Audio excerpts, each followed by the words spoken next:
안녕하십니까. 구독 달팽이 부동산 김석준 소장입니다. 미국 라스베가스에서 열렸던 세스가 이제 마무리됐습니다. 여기 보면 젠슨 황이 있고 이게 화살표가 이렇게 있거든요. 화살표가 이렇게 있는데 이게 무슨 표냐면 이게 젠슨 황이 기조연설하던 그 컨벤션 센터에 가는 길을 표시한 거예요. 그래서 여기에 팻말이 뭐라고 있었냐면 미래로 가는 길이 여기입니다. 이렇게 표시된 거예요. 자, 그런데 젠슨 황이 왜 자꾸 삼성전자를 응원할까?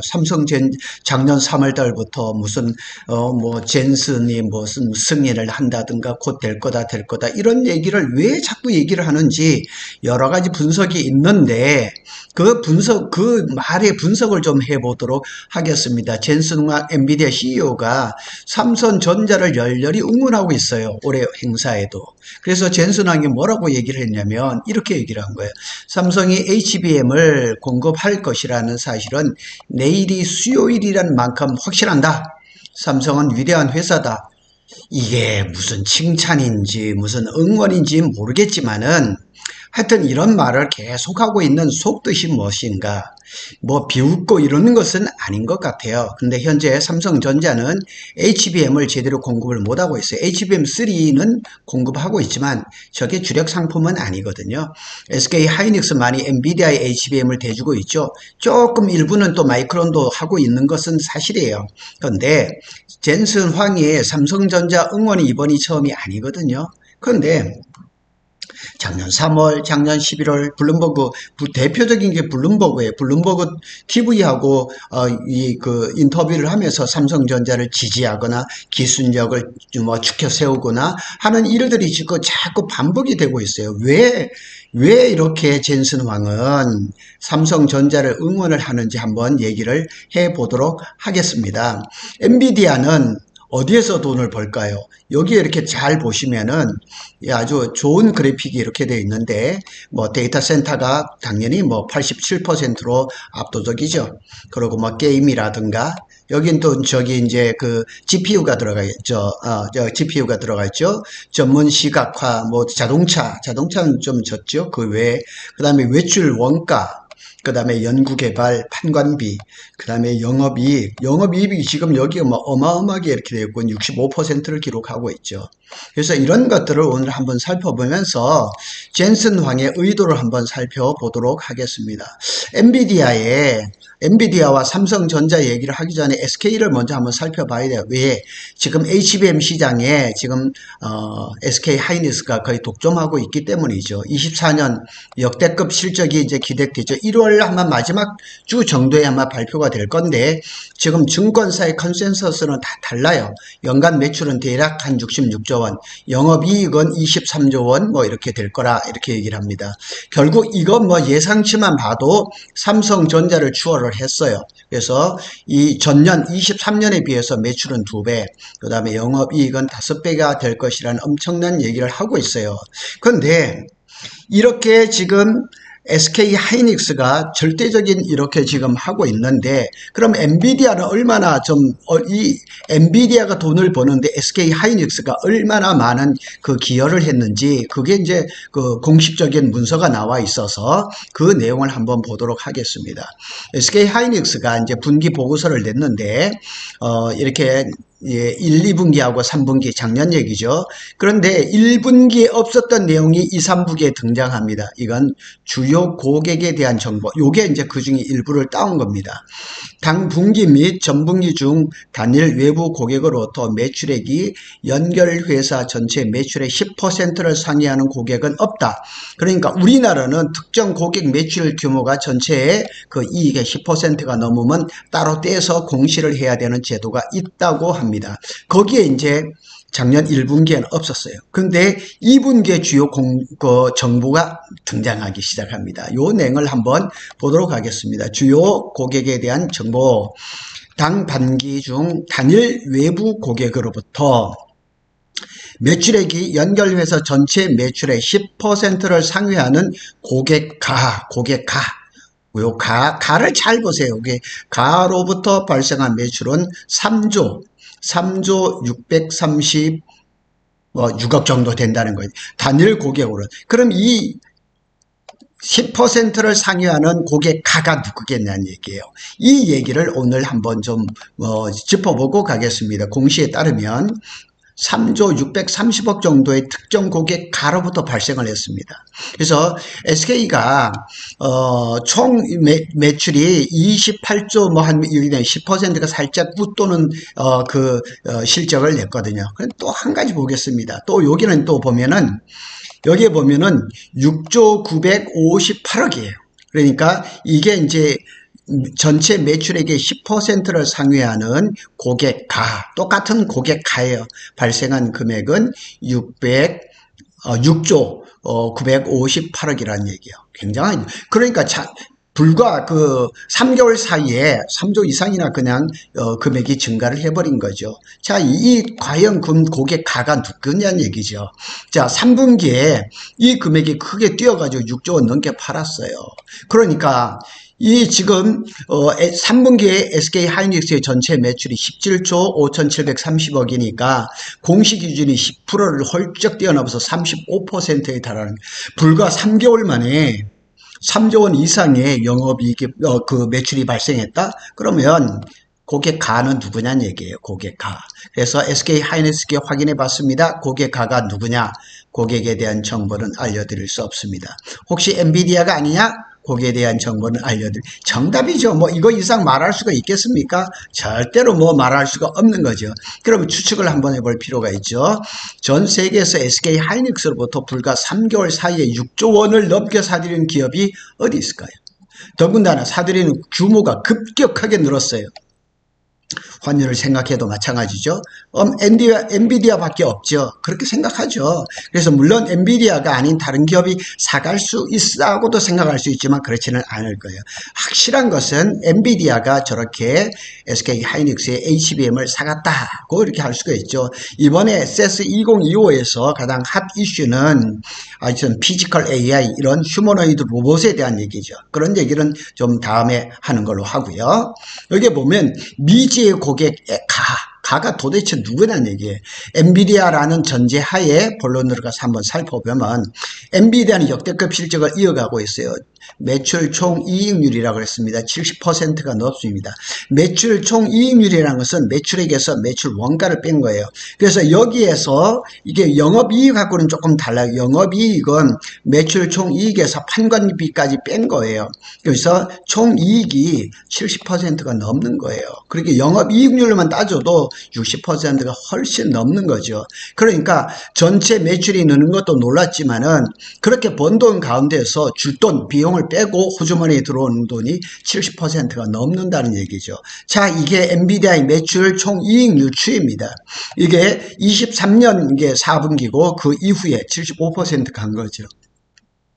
24년도에 조금 줄어들긴 했어요. 그렇지만 여전히 엄청나게 높다는 거죠. 그런데 문제는 이익률 증가세가 둔화되고 있다는 거예요. 그래서 엔비디아의 주가가 좀 떨어지죠. 그래서 매출이 아무리 지난 분기보다 늘어도 늘어나는 폭은 더 크길 기대하는 거죠. 그래서 성장을 모기로 하는 주가라는 괴물은 늘 그렇게 이제 투정을 부리는 거죠. 작년에 100억을, 지난 분기에 100억을 냈으면 이번 분기에 150억 내기를 원하고 그러는 거죠.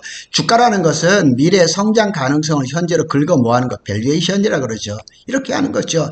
성장세가 둔화된다. 주가 동력을 약화시키게 되는 것을 얘기를 하고 있는 거죠. 엔비디아가 여전히 좋은 성적을 잘 내고 있는 것은 사실이에요. 그럼에도 불구하고 요새 이제 몇 년 동안 가파르게 성장했고 앞으로도 꾸준히 성장할 것이라고 얘기를 하지만 시장에서는 그렇게 안 하는 거예요. 주식 시장에서 이렇게 얘기하는 거죠. 그 성장에는 이미 배불렀어. 먹고 배불렀는데 또 한 상 가득 차려줘. 이렇게 얘기를 하는 거예요. 그래서 매출을 늘리는 건 전체 시장에 달려있죠. 그래서 AI 수요가 더 폭발적으로 늘어날지도 봐야 되고 뭐 중국의 뭐 견제라든가 이런 것들도 살펴봐야 됩니다. 그래서 또 다른 쪽으로 한번 생각을 해보면 어떤 생각을 했냐면 엔비디아가 이익률 개선을 하려면 SK하이닉스로부터 사가는 HBM의 단가를 낮추면 이익률은 높아지겠죠. 그 얘기를 하고 있습니다. 납품 단가를 후려치는 갑질을 하면 되죠.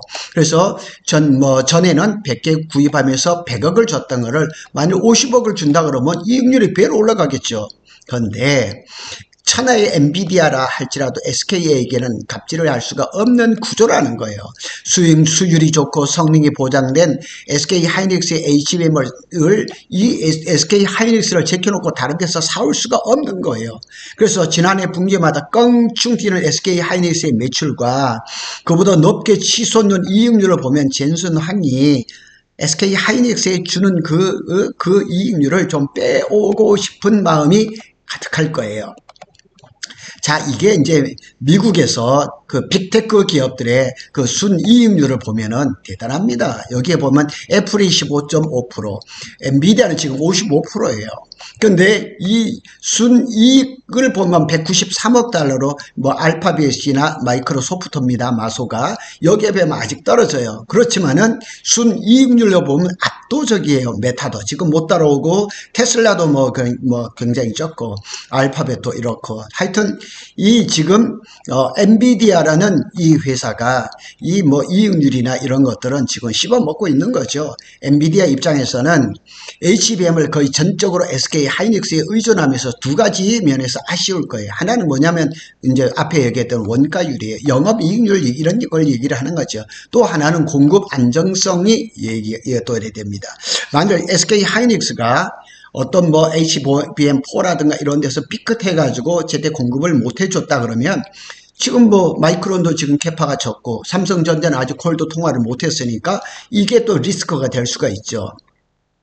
원가 상승을 해서 일시적 조정이 가다. 이게 뭐냐면 매출 총이익률이 70% 중반이 가고 있는데 엔비디아에서 뭐라 그러냐면 이 이익률이 조금 줄어들 수 있다 이런 얘기를 했거든요.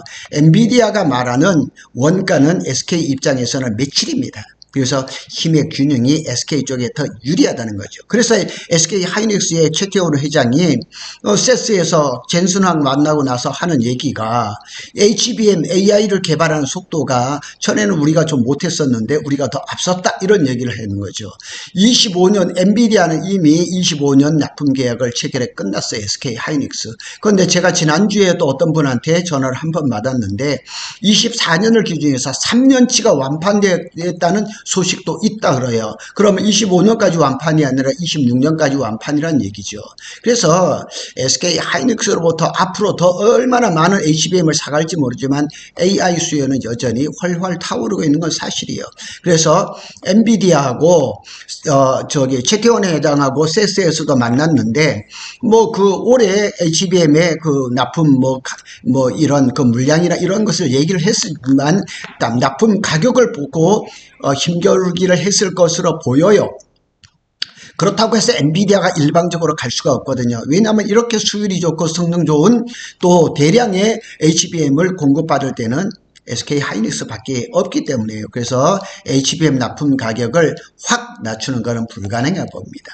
이게 안 되는 거예요. 그래서 트랜스포서는 뭐냐면 이제 전에는 D램에서 HBM 매출 비중이 8%, 작년에는 21%, 25년에는 30%. 그런데 이미 여기 24년을 30%로 얘기하시는 분도 있고, 그 다음에 뭐 40%로 이렇게 얘기하는 분들도 있거든요. 그러니까 이 시장이 조금 불균형의 시장이에요. 확실히 HBM에서는 공급사가 키를 쥐고 있는 거예요. 그러니까 뭐 HBM을 만드는 지금 세계 회사 삼성, SK, 마이크론인데 이 지금 SK 하이닉스가 절대적으로 지금 쥐고 있다는 거예요. 그래서 여기에 보면 SK 하이닉스에 또 다른 공급처가 있다면 여기에 이 젠슨 황의 의도가 있는 거죠. 다른 공급처가 있다면 엔비디아는 협상의 우위를 가져가겠죠. 그럼 원가율을 낮춰서 이익률을 올릴 수가 있겠죠. 엔비디아가 다시 시장에서 환호를 받을 수가 있겠죠. 여기에 삼성전자를 응원하는 그 깊은 뜻이 있다는 것이죠. 그래서 두 번째 문제는 또 안정성을 한번 더 살펴보면 지난해 3분기 블랙벨 시리즈가 발열이라든가 이런 문제로 해서 출시가 지연이 됐어요. 그래서 안정적인 공급망 관리가 아주 중요하게 된 거죠. 그래서 작년 11월에도 젠슨 왕의 어떤 대외적인 거에서 협력사 기업을 직접 호명하면서 감사를 표했어요. 저도 유튜브에 올린 적이 있어요. 그래서 이 엔비디아 입장에서는 SK 하이닉스라는 검증되고 훌륭한 협력사가 있지만 삼성전자 같은 전통의 강자가 협력사로 추가되면 엔비디아 입장에서는 든든하겠죠. 이게 젠슨 황이 삼성전자를 자꾸 추켜 세우는 이유 중에 하나라는 사실은 틀림없다는 얘기죠. HBM이라는 게 어느 날 뚝딱 개발해서 만들 수 있는 것도 아니고, 그래서 SK 하이닉스하고 거래를 확 줄이거나 납품 가격을 팍 낮출 수 없어요. 지금은 천하의 엔비디아라 한더라도 SK 하이닉스에 끌려갈 수밖에 없는 거죠.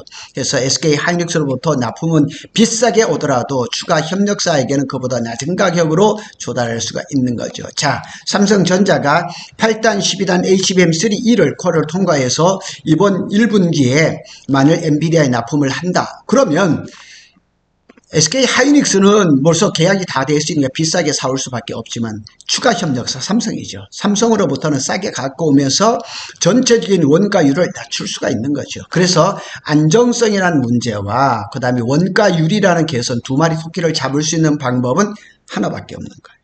그래서 삼성전자가 성공하면 삼성 주주들에게 좋겠지만은 큰손인 엔비디아에게도 바라는 거예요. 그래서 이 젠슨 황은 시간이 기회만 있으면 자꾸 삼성전자를 부추기는 거예요. 그래서 삼성전자가 좀 잘해주기를 바라는 거예요. 그러니까 삼성전자를 이렇게 응원하는 것이 아니라 그런 것을 하면서 자기 속셈을 좀 채우려고 하는 거죠. 지금 어떻게 보면 SK 하이닉스에 일방적으로 끌려가는, 일방적이라고 깎이지는 말하기는 좀 그렇지만 어쨌거나 절대적으로 끌려가는 시장이 HBM 시장이란 말이에요. 마이크론이라는 그 회사도 있지만 캐파가 워낙 작아서 그걸 가지고 시장을 어떻게 원가율을 이렇게 낮추거나 그럴 시장은 못 되거든요. 젠슨 황의 의도는 100% 나타난 겁니다. 그래서 우리 삼성전자가 좀 잘해주기를 바라고, 제가 오전에 어디를 좀 송탄 출장소를 갔다 오다가 전화 한 통을 받았는데 평택 캠퍼스에서 일하시는 분이에요. 저한테 무슨 말씀을 하시냐면, 어떤 부서에서 어떤 분이 말하기를 올해 9월 달에 평택 캠퍼스 P5가 시작돼서 거기를 갈 것이라 이런 말을 했다고 들었다고 얘기를 합니다. 제발 그렇게 되기를 바라겠습니다. 더 구체적으로 수집되는 정보가 있다면 알려드리도록 하겠습니다. 고독 달팽이는 삼성전자와 SK 하이닉스의 반도체 소식을 빠르게 전해드리고 있습니다. 감사합니다.